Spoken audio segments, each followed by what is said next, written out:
Assalamualaikum. Ya, Gemar Katimatova Hak Sameak Yom Kippur 5786 tahun 2025. Bapak Ibu bersuka cita? Karena kita hari ini putih-putih. Putih-putih berarti tanda pertobatan. Putih berarti suci. Ya, merah itu berani. Itu bendera merah putih Bapak Ibu. Tapi kita pakai putih di hari ini ada maknanya karena memang inilah hari pertobatan. Ya. Sebelum kita masuk kepada materi Bapak Ibu, seperti tadi saya tambahkan untuk perayaan Yom Kippur adalah satu perayaan besar bagi umat Yahudi, satu perayaan yang paling hikmat, paling suci karena ini adalah hari penebusan dosa. Hari tersuci dalam 1 tahun perjalanan umat Yahudi yang mengakhiri 10 pertobatan, hari pertobatan ya, 10 hari pertobatan setelah kita merayakan Rosh Hashanah atau Yom Teruah. Makanya kemarin waktu Yom Teruah saya bilang hitung 10 hari kita Yom Kippur. Jadi dalam 10 hari itu kita melakukan pergumulan untuk diri sendiri, kita merenungi kita punya dosa-dosanya seperti apa. Lalu kemudian di hari ini di perayaan Yom Kippur kita melakukan penebusan dosa. Nanti sebentar kita taruh kita punya dosa-dosa kesalahan selama 1 tahun Bapak Ibu. Kalau yang tidak taruh berarti dia tidak berdosa selama 1 tahun. Jadi nanti kita taruh, kita doakan, kita profetik, kita membenci dosa kita supaya kita menjalani tahun 5786 ini dengan kita punya pikiran yang bersih, hati yang bersih, dan perjalanan kita selalu diiringi oleh Bapak Yahweh. Ya, karena memang ini adalah waktunya untuk kita merekonsiliasi kita, punya hubungan dengan Bapak Yahweh dan juga hubungan dengan sesama kita. Makanya tadi ketika memulai, Ibu WL katakan mari kita saling meminta maaf. Ya, kita saling minta maaf karena Bapak Yahweh juga memaafkan kita. Jadi sedianya kita anak-anak Bapak Yahweh juga saling memaafkan. Karena kita tidak mungkin datang di hadirat Bapak Yahweh kalau kita belum saling memaafkan dan mengampuni satu dengan yang lain. Kemarin kita bahas ya. Kemarin kita bahas. Kemudian yang berikut di perayaan Yom Kippur kita puasa 25 jam. Tadi start dari jam 6 nanti sampai jam 7 esok malam. Lalu kemudian kita kalau di Yahudi mereka ibadah itu 5 kali, tapi di sinagoga. Kita di sini tidak ada sinagoga, kita pakai ruangan hotel. Lalu kemudian mereka memakai pakaian putih. Nah, pakaian putih ini untuk melambangkan kemurnian kehidupan kita dan kita memulai awal yang baru. Ya. Karena kita sudah melakukan pertobatan, kita sudah taruh dosa-dosa kita untuk dibakar, supaya jangan kita lagi ingat-ingat dengan dosa kita, maka kita berjalan di awal yang baru dengan kemurnian kehidupan kita.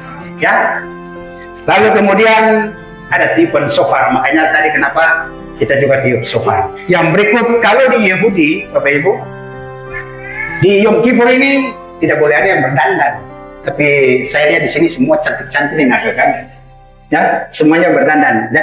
Jadi bukan sebenarnya itu bagiannya mereka Bapak Ibu. Bagian kita, karena kita mendapat keselamatan oleh karena anugerah Bapak Yahweh. Makanya Bapak Yahweh lihat hati kita. Jadi bukan soal dandan. Dandan itu nanti di Yahudi sana mereka tidak dandan, jadi datang beribadah dengan muka kering. Ya, kita sini datang mukanya semua bercahaya. Ya. Nanti tunggu kita pakai tubuh kemuliaan, kita lebih bercahaya lagi ya. Lebih glowing lah, pas sekarang kan lebih glowing. Nah, kita juga di Yahudi ya, bukan kita. Di Yahudi pakaiannya harus pakaian sederhana, tidak boleh pakai macam-macam perhiasan. Lalu kemudian sepatu pun, sepatu kulit tidak boleh pakai. Tapi pakainya sepatu kain atau yang lain. Makanya hari ini saya ganti dengan sepatu kain. Biasanya saya pakai sepatu kulit, ya. Jadi sebenarnya bukan ikut-ikutan, tapi bagaimana Bapak Yahweh melihat hati kita untuk mau bikin apa yang Bapak Yahweh mau. Ya? Nah, di Kehilat Yahweh El Gibor Ambon adalah umat-umat yang taat. Ya, taat sampai kedatangan Tuhan kita Yesus Mesias. Nah, kemudian satu hal lagi tadi Bapak Ibu, di awal tadi disampaikan Gemar, Katima, Tofa. Kita lagi mengucapkan Gemar, Katima, Tofa. Gemar, Katima, Tofa punya artinya seperti begini Bapak Ibu. Ya, saya belum masuk di materi. Gemar itu artinya akhir atau penyelesaian. Katima adalah penyegelan atau metrai. Biasa kalau kita mau segel sesuatu yang itu penyegelan. Lalu Tofa itu artinya baik. Jadi makna teologisnya dari Gemar, Katima, Tofa menurut tradisi Yahudi pada Rosh Hashanah nasib setiap orang untuk tahun yang akan datang dicatat dalam kitab kehidupan. Pada Yom Kippur nasib itu dimeteraikan atau disegel secara definitif oleh Bapak Yahweh. Bayangkan Bapak Ibu, ya, itu berarti ya nanti dosa-dosa kita dihapus bersih. Firman bilang kalau dosa merah seperti kermisi, maka Tuhan hapus seperti salju. Ya, jadi disegel. Intinya nama kita sudah tercatat di buku kehidupannya Bapak Yahweh, sehingga disegel. Ini dia anak-anak saya, ya, mempelainya saya. Nah, tujuan ucapan dari Gemar, Katima, Tofa ini apa Bapak Ibu? Tujuan ucapan ini, ya, dengan mengucapkan Gemar, Katima, Tofa, seseorang mendoakan orang lain agar namanya disegel dalam kitab kehidupan untuk kehidupan yang baik dan diberkati di tahun mendatang. Ya, jadi kalau kita bilang Gemar, Katima, Tofa, kita lagi mendoakan saudara-saudara seiman kita supaya dalam perjalanan kehidupan ke depan semuanya baik, semuanya diberkati. Ya, jadi bukan untuk kita, tapi untuk juga sesama kita di dalam Kehilat Yahweh El Gibor Ambon maupun sesama penyembah Bapak Yahweh yang tahu dan merayakan perayaan Yom Kippur hari ini. Jadi sekali lagi, Gemar, Katima, Tofa di Kehilat Yahweh El Gibor Ambon. Ya, Bapak Ibu sudah bisa paham ya? Jadi terkait dengan perayaan Yom Kippur dan ucapan Gemar, Katima, Tofa. Nah, oleh karena pertobatan kita, ya, oleh karena kita sudah mengaku dosa kita, maka materi yang saya bawa pada perayaan Yom Kippur hari ini adalah hutang dosa dihapus. Itu sebagai tanda pertobatan kita. Nah, kita akan buka Bapak Ibu dan baca dari Kolose 2 ayat 13 sampai ayatnya yang ke-14. Yang sudah dapat katakan amin. Semua sudah dapat ya? Begini firman Bapak Yahweh. Dan kamu yang mati dalam kesalahan-kesalahan dan dalam ketidakbersunatan dagingmu telah Dia hidupkan bersama dengannya dengan mengampunkan seluruh pelanggaran itu kepadamu, sesudah menghapuskan dari diri kita catatan utang dalam ketentuan-ketentuan yang berlawanan dengan kita, dan Dia sudah menyingkirkannya dari antara kita dengan memakukannya pada salib. Ya, firman tadi bilang apa Bapak Ibu? Kehidupan kita, pelanggaran kita, selama kita masih melakukan pelanggaran, masih melakukan dosa, itu berarti kita sama saja lagi berhutang. Ya, hutang perlu dibayar atau tidak Bapak Ibu? Hutang harus dibayar. Ya, hutang harus dibayar. Nah, hutang adalah sesuatu yang menekan dan mengikat. Banyak orang tidak tenang hidupnya karena memiliki hutang secara finansial. Secara finansial saja sudah repot. Tidurnya tidak dapat nyenyak Bapak Ibu kalau kita masih punya hutang. Karena kita pikir bulan depan nih harus lunasi, atau mungkin bisa saja jatuh tempo. Makanya kalau kita punya hutang, cepat-cepat kita lunasi supaya hidup kita bisa nyenyak, Bapak Ibu. Nah, orang berdosa sama saja dengan dia lagi berhutang. Berhutang kepada siapa? Berhutang kepada Bapa Yahweh. Ya, di dalam Roma 3 ayat 23. Sebab semua orang telah berdosa dan kekurangan kemuliaan Elohim. Jadi kalau dosa masih menempel di kita, Bapak Ibu, itu berarti tidak ada hadirat Bapa Yahweh dalam kita. Kemuliaan Bapa Yahweh tidak ada dalam kita. Pancaran hidup Bapa Yahweh tidak ada dalam kita. Kita hidup menurut kedagingan kita. Sama seperti kita lagi menumpuk sampah. Sampah kalau ditumpuk Bapak Ibu, lama-lama juga bau. Lama-lama Bapak Ibu juga tidak enak kalau ada sampah di sekitaran kita. Ya. Nah, hutang dosa sama dengan kita lagi membawa satu beban yang berat. Kita terikat. Terikat dengan apa? Terikat dengan apa yang dilakukan oleh kita, ya, dan dimeteraikan oleh si Satan. Kalau kita masih melakukan dosa sama dengan kita lagi dimeteraikan oleh si Satan. Padahal kita sudah harus lepas dari meterai setan itu. Nah, saya kasih contoh Bapak Ibu. Kalau kita tidak buang air atau tidak kentut satu hari saja, kira-kira beban besar atau tidak Bapak Ibu? Bebannya besar sekali Bapak Ibu. Ya, kalau tidak buang air atau tidak kentut satu hari itu bebannya sungguh luar biasa besar. Apalagi dosa yang secara jasmania saja sudah setengah mati. Apalagi dosa, berarti pasti mati. Karena upah dosa adalah maut. Ya, yang secara jasmania saja sudah setengah mati, apalagi secara spiritual kita mati. Nah, itu yang Tuhan tidak mau inginkan dari kita. Tuhan mau kita terlepas dari dosa kita.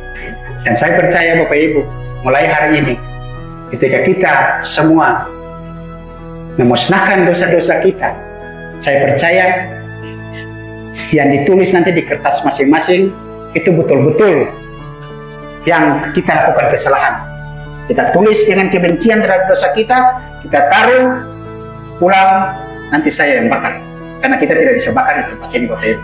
Nah, untuk lebih lanjut kita harus tahu apa itu dosa. Dosa dalam bahasa Ibrani adalah kata. Kata yang terdiri dari huruf Het, Tet, Alef. Ya. Jadi sekali lagi dosa dalam bahasa Ibrani adalah kata yang terdiri dari huruf Het, Tet, dan Alef. Ya.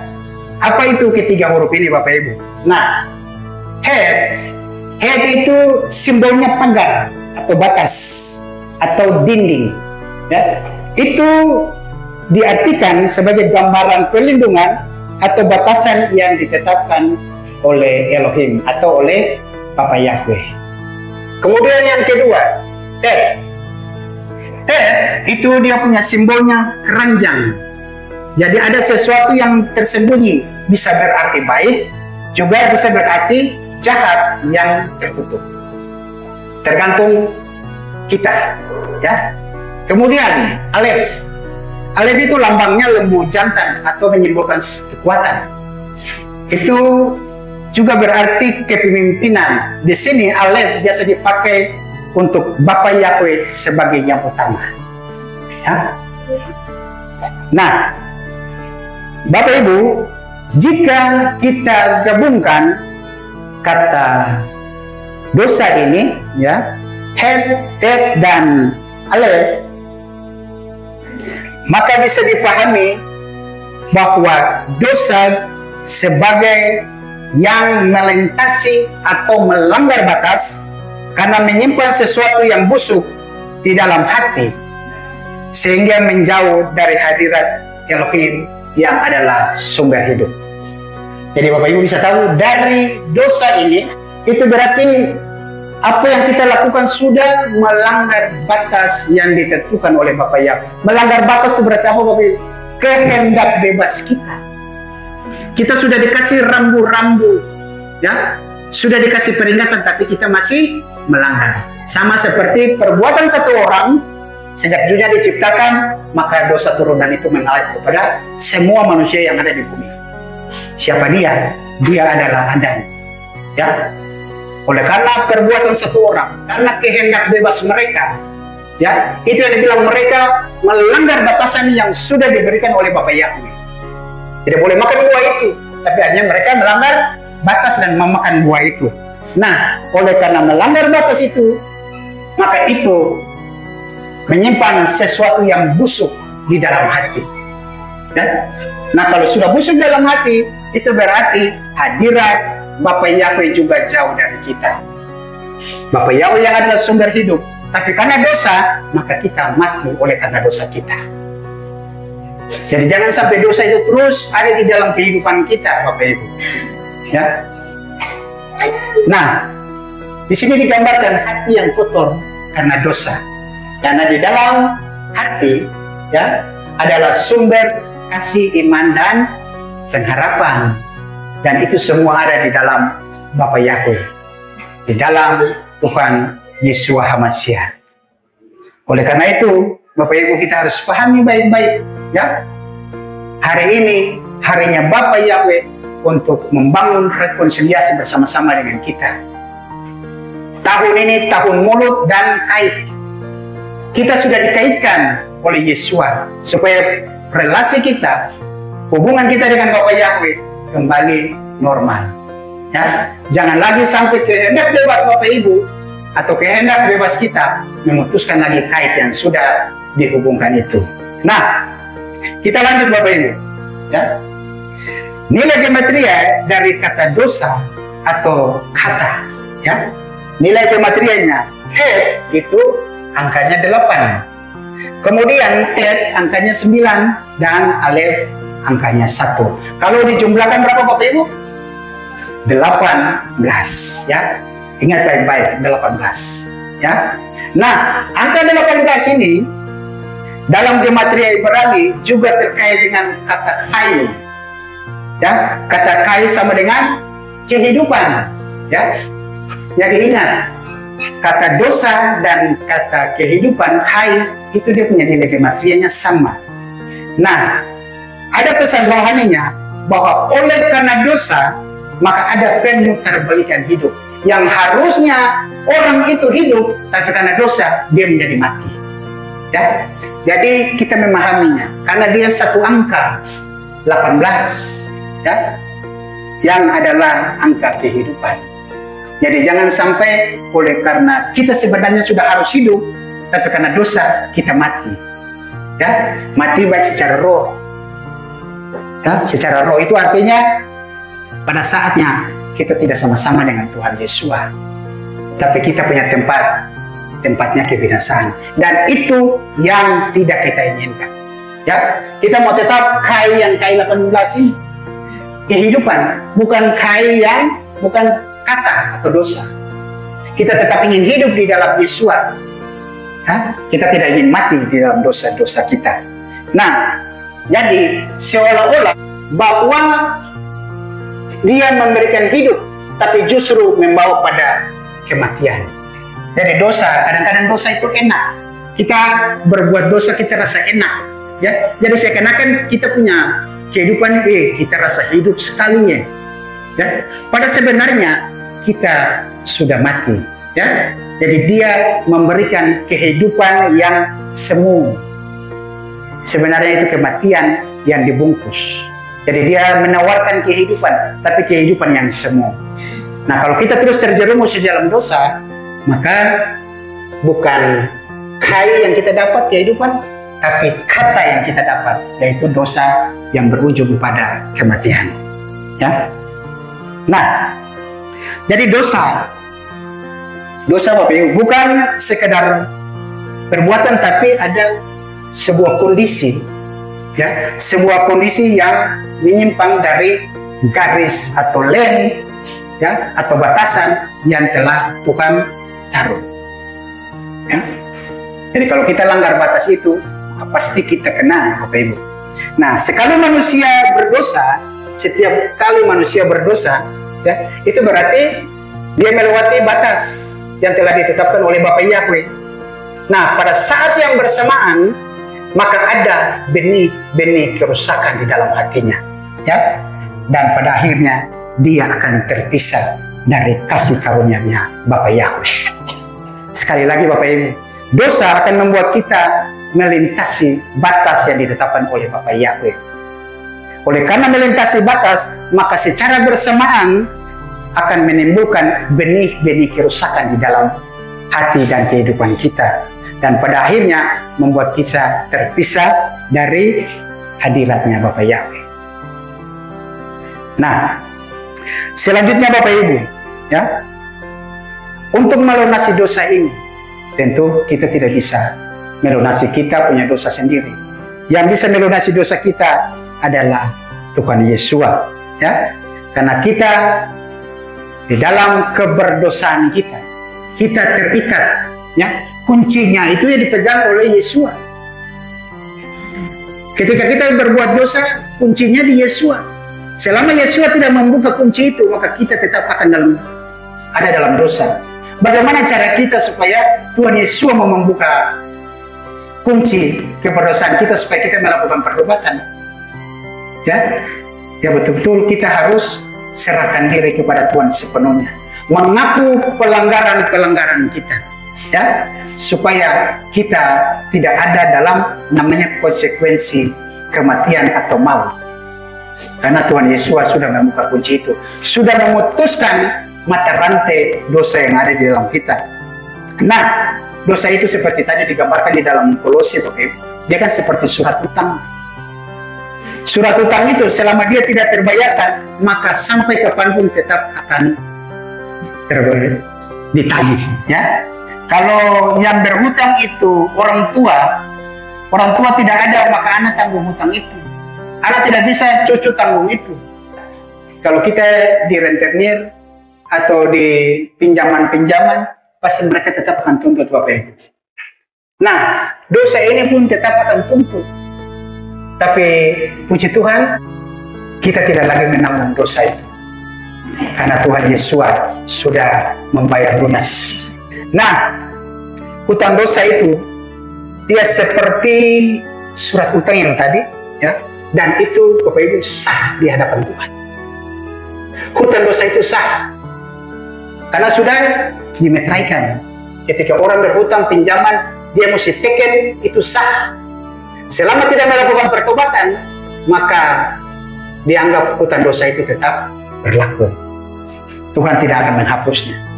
Tapi kalau kita melakukan pertobatan, maka dengan sendirinya hutang dosa kita akan dihapus Bapak Ibu. Nah, di dalam Yesaya 53 ayat 5 sampai 6. Di situ dikatakan bahwa Yesus ditikam. Ditikam oleh kenapa? Ditikam oleh karena pemberontakan kita. Ya. Sebenarnya bukan kita-kita ini, tapi umat pilihannya. Nah, karena dia ditikam, dia disalibkan, maka anugerah itu terbuka bagi kita.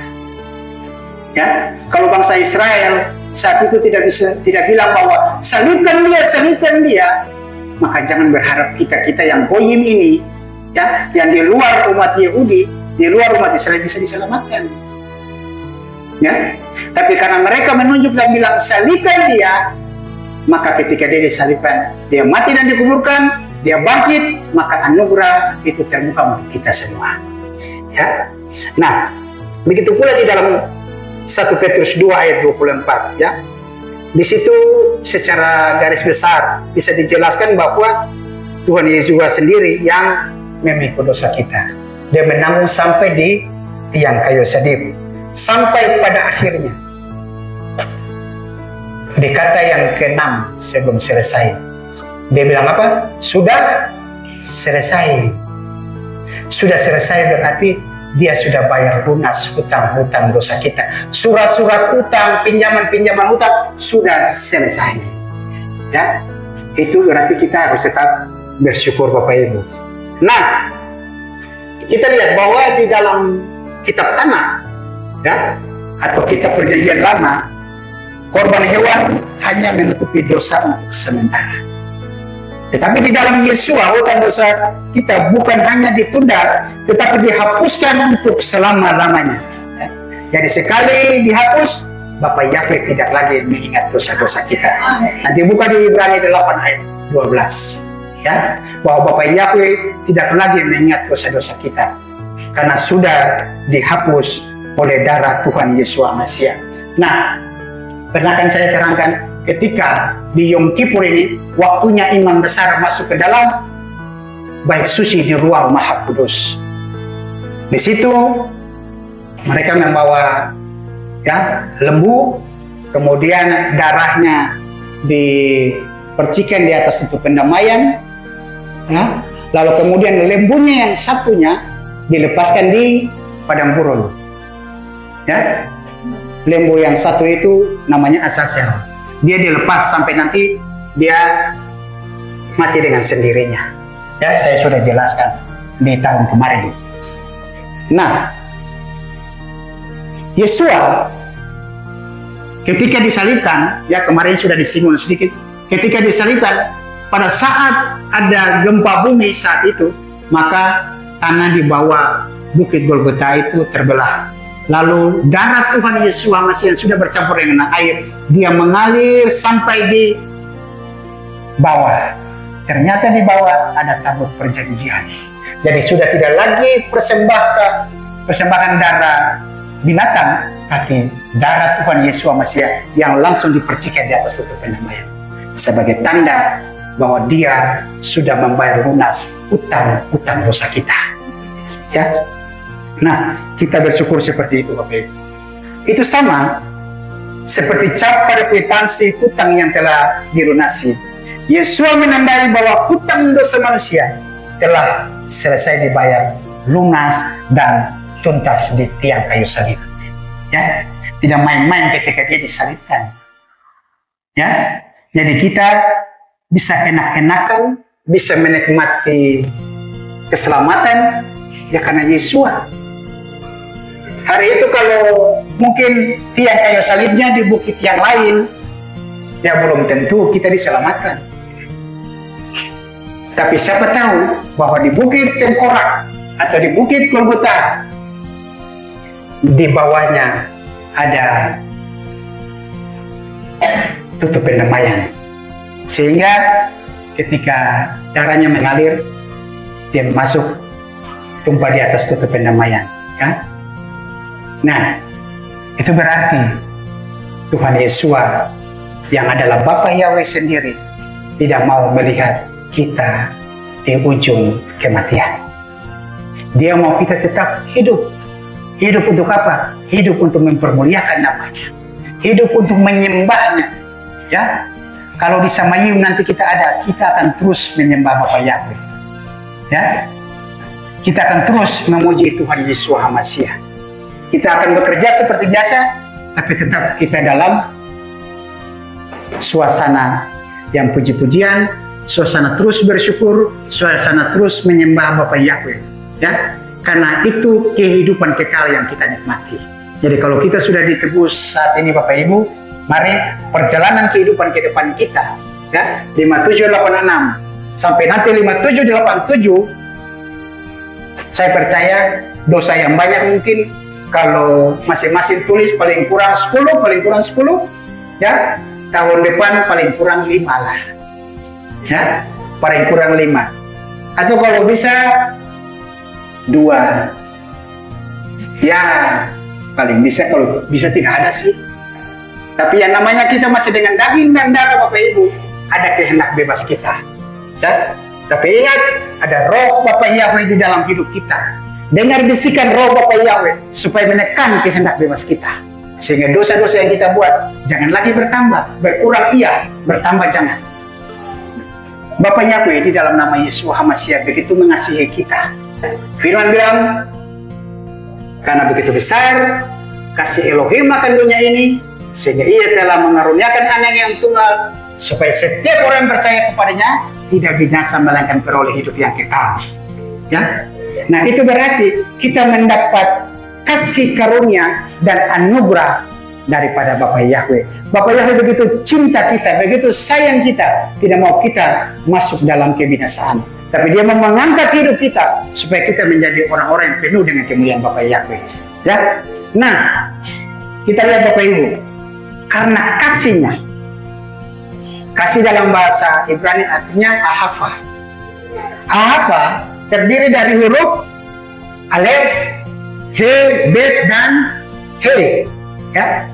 Alef itu 1, he itu 5, bet itu 2, dan he itu 5. Jadi jumlahnya 13. Ya. Makna dari 13. Kadang-kadang orang itu sangat takut dengan angka 13, tapi itu setan putar balik. Ini angkanya Bapak Yahweh, Bapak Ibu. Angkanya kasih. Kasihnya itu kasih Bapak Yahweh, bukan kasih sesama manusia. Kasih Bapak Yahweh terhadap kita, ya, yang menunjukkan keesaan atau ehad. Kasih adalah wujud kesatuan dengan Bapak Yahweh. Makanya setan itu tidak senang kita pakai angka 13 karena dia tahu itu angkanya Tuhan. Ya, di hotel itu tidak ada kamar 13, ya. Kemudian gedung dari 12 dia langsung 12A, 12B langsung 13, langsung 14. Ya, jadi tidak ada 13. Padahal sebenarnya itu cara setan untuk menjauhkan kita dari Bapa Yahweh. Jadi kadang-kadang kita alergi angka 13. Tapi kalau kita sudah tahu bahwa angka 13 itu angka keesaan, angka kesatuan di dalam Bapa Yahweh, maka kita tidak perlu takut. Justru kita yang harus mempermalukan setan. Oh, ternyata kau ini selama ini ya tipu tapa kita bahwa angka 13 itu angka sial, ya, angka yang tidak baiklah, negatif. Tapi ternyata itu adalah angka Bapa Yahweh.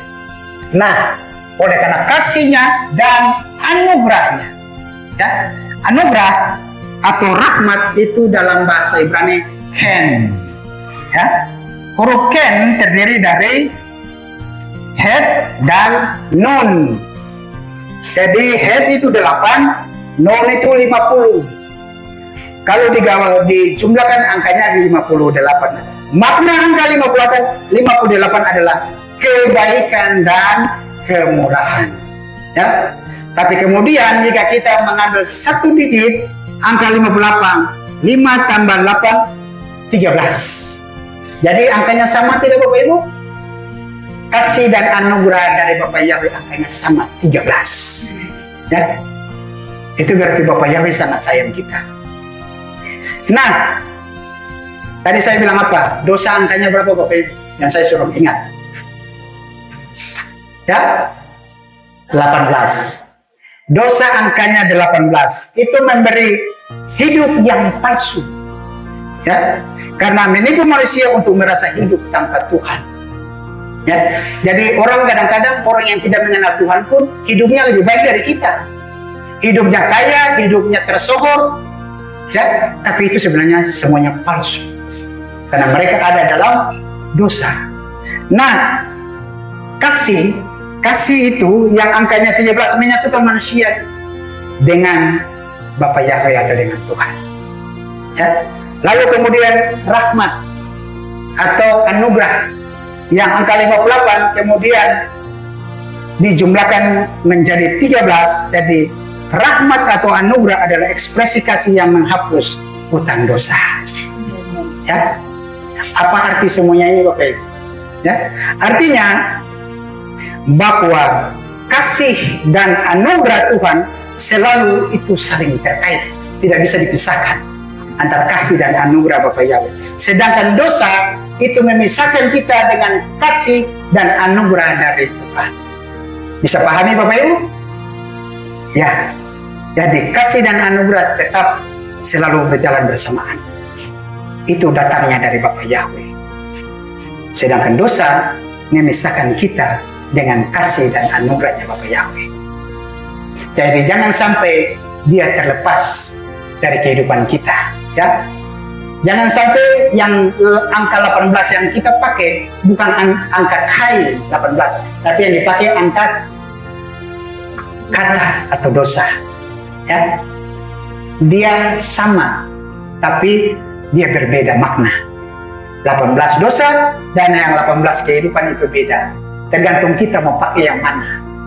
Jangan sampai karena sama angkanya kita pakai, siapa tahu itu dosa yang kita lakukan. Itu berarti Bapak Ibu, dalam perjalanan hidup kehidupan kita, jangan sampai sesuatu yang ditawarkan itu enak-enak, itu gratis-gratis, lalu kita menganggap bahwa itu dari Tuhan. Kita harus uji dulu. Jangan sampai kita merasa bahwa itu kehidupan, tapi ternyata itu kata dosa. Ya, sehingga kita terjerumus, kita sudah tidak dapat kembali lagi. Tapi saya percaya, karena sekarang anugerah dan kasih Bapak Yahweh masih terbuka, itu berarti Bapak Yahweh masih kasih kita kesempatan untuk kita memperoleh angka 18 yang adalah kai, bukan angka 18 kata atau dosa. Bisa paham Bapak Ibu? Ya. Jadi hutan dosa kita sudah dihapus dan kita tidak boleh lagi bikin dosa. Ya, berjanji dalam diri sendiri Bapak Ibu. Saya tidak akan bertanya untuk Bapak Ibu. Ya, tapi masing-masing berjanji dalam dia punya diri, janji dia dengan Bapak Yahweh. Bapak Yahweh dalam perjalanan kehidupan saya di tahun ini, setidaknya saya bisa menekan kehendak bebas saya. Saya bisa menekan nafsu kedagingan saya. Ya, supaya perbuatan pelanggaran-pelanggaran saya jangan lagi banyak, tapi minimal bisa lebih kurang. Ya. Kalau lebih kurang Bapak Ibu, saya percaya sampai kedatangan Adonai Yeshua HaMashiach, hutan dosa kita sudah tidak ada, bersih, dan kita siap-siap untuk rapture. Ya, kita berimannya seperti itu Bapak Ibu. Entah Tuhan datang nanti di Yom Teruah tahun berapa, karena itu memang perayaan yang belum, salah satu perayaan belum digenapi oleh Tuhan Yesus. Ya, tapi pasti dia datang di Yom Teruah, karena semua perayaan dia harus menggenapinya. Tinggal Yom Teruah tahun berapa kita tidak tahu. Yang kita harus persiapkan adalah kehidupan kita. Beri dirimu untuk tetap ada dalam hadirat Bapak Yahweh, supaya ketika Tuhan Yesus datang kita sama-sama dengan Tuhan kita. Ya, karena di dalam Roma 8 ayat 1 sampai 2, ya, bisa dijelaskan bahwa tidak ada lagi penghukuman orang-orang yang hidup di dalam Yeshua HaMashiach. Ya, itu berarti kita tidak lagi tanggung hukuman. Saya pernah jelaskan ketika kita yang sudah terangkat ini Bapak Ibu, kita tidak ada lagi untuk penghakiman. Nanti dapat hukuman atau tidak, hukumannya ringan atau tidak, 1 tahun atau 2 tahun atau hukuman seumur hidup, tidak ada lagi. Ya, nanti itu berlaku untuk orang-orang yang sebelum kita, yang tidak mengenal nama Bapak Yahweh dan Yeshua HaMashiach, tapi perbuatan mereka itu baik dan akan ditakar atau diukur oleh Bapak Yahweh. Ya, sementara kita yang sudah naik sama-sama dengan Tuhan Yeshua, kita aman-aman saja. Ya, kita tidak lagi mengalami penghakiman. Karena penghakiman bagi orang-orang yang berdosa dan orang-orang yang saat itu belum mengenal nama Bapak Yahweh, tapi mereka melakukan perbuatan benar. Ya, sama seperti orang tua kita, kan saya pernah singgung, banyak orang tua kita tidak tahu nama Bapak Yahweh dan Yeshua, tapi selama perjalanan kehidupannya mereka melakukan hal-hal yang benar, mereka melakukan hal-hal yang baik. Apakah mereka tidak selamat? Tuhan itu maha adil Bapak Ibu. Ya, dia memperhitungkan segala perbuatan manusia. Nanti dia takar dengan takarannya, selamat atau tidak. Kalau selamat berarti ketemu lagi dengan kita. Tapi kalau tidak selamat, maka selama-lamanya tidak akan pernah ketemu dengan kita. Entah itu saudara kita, entah itu orang tua kita, entah itu adik kakak kita. Ya, kalau ditakar, dia masuk dalam keselamatan, berarti dia akan bersama-sama lagi dengan kita. Tapi kalau tidak, maka selama-lamanya juga tidak akan lagi bersama-sama. Nah, hidup dalam kemerdekaan berarti hidup tanpa hutan dosa Bapak Ibu. Ya, hidup kita sekarang harus dipakai untuk bersyukur. Bersyukur karena apa? Karena Bapak Yahweh sudah mengampuni segala kesalahan-kesalahan kita.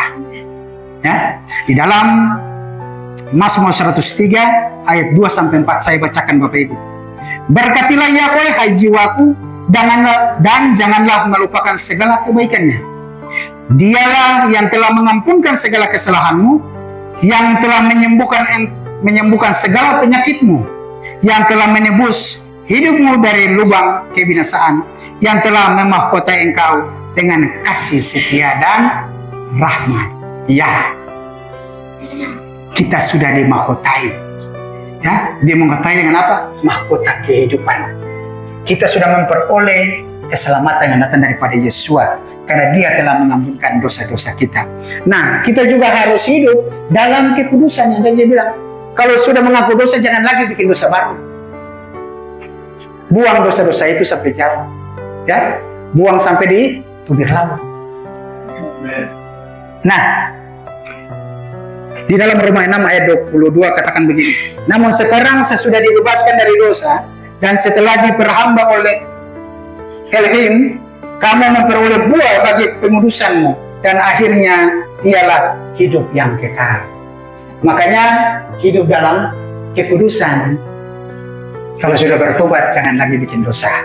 Ya, daging yang tebal kita kikis sampai dagingnya habis. Nah, kemudian kita juga harus menjadi saksi-saksi hidupnya Yesus Hamasiah. Selama kita ada di dalam dunia ini, Bapak Ibu, mulut kita dipakai untuk mengabarkan kesaksian tentang kedahsyatan Tuhan Yesus. Ya, kita tidak boleh simpan untuk diri kita sendiri. Karena kenapa? Yesus saja memberikan dirinya untuk menebus dosa kita. Nah, apa yang harus kita lakukan untuk sesama kita? Kita kan tidak mungkin mati untuk orang lain. Atau sekarang bilang, kalau gitu paku saya saja di tiang kayu salib, saya tanggung dosanya si A, atau saya tanggung, kan tidak. Tapi yang harus kita lakukan, mengabarkan keselamatan yang datang dari Yesus sebagai saksi-saksinya Yesus.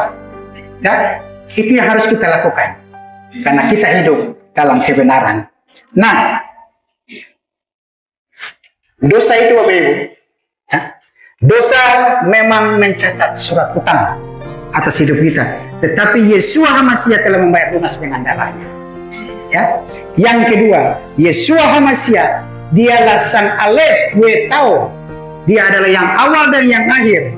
Dia telah datang untuk menebus dan melunasi hutang dosa kita. Dan yang ketiga, jangan biarkan setan atau Satan terus menipu kita dengan masa lalu kita. Ya, bebaskan pikiran kita, bebaskan jiwa kita dari pengaruh roh setan. Karena selama roh setan ada dalam kita, dia terus mendikte kita, mendakwa kita akan kesalahan-kesalahan masa lalu kita. Tapi kalau kita sudah hidup, oleh karena darah Yesus menebus dosa kita, maka kita jangan biarkan lagi si setan untuk terus menipu kita dengan kesalahan masa lalu kita. Yang berikut, jangan lagi hidup dalam dosa karena hutang itu sudah dihapus. Lalu kemudian, mari kita hidup dalam kemerdekaan sebagai para mempelainya Bapa Yahweh di dalam nama Adonai Yesus Hamasiah. Ingat ya, janji profetik kita di tahun 5786. Kita baca di dalam Sakaria 1 ayat 3. Ya. Kembalilah kepadaku, demikianlah firman Yahweh Sebaot, maka aku pun akan kembali kepadamu. Ya. Pesan itu Bapak Ibu, kita tahan terus sepanjang perjalanan kehidupan kita selama 1 tahun di 5786 sampai 5787 nanti. Ya, pesan ini akan terus menyertai kita selama kita kembali kepada Bapa Yahweh. Percayalah bahwa Bapa Yahweh selalu ada bersama-sama dengan kita. Ya, kehidupan kita akan diperbarui, kehidupan kita akan penuh sukacita, kehidupan kita terus diberkati oleh Bapa Yahweh. Demikian firman Bapa Yahweh. Diberkatilah kita semua di saat ini.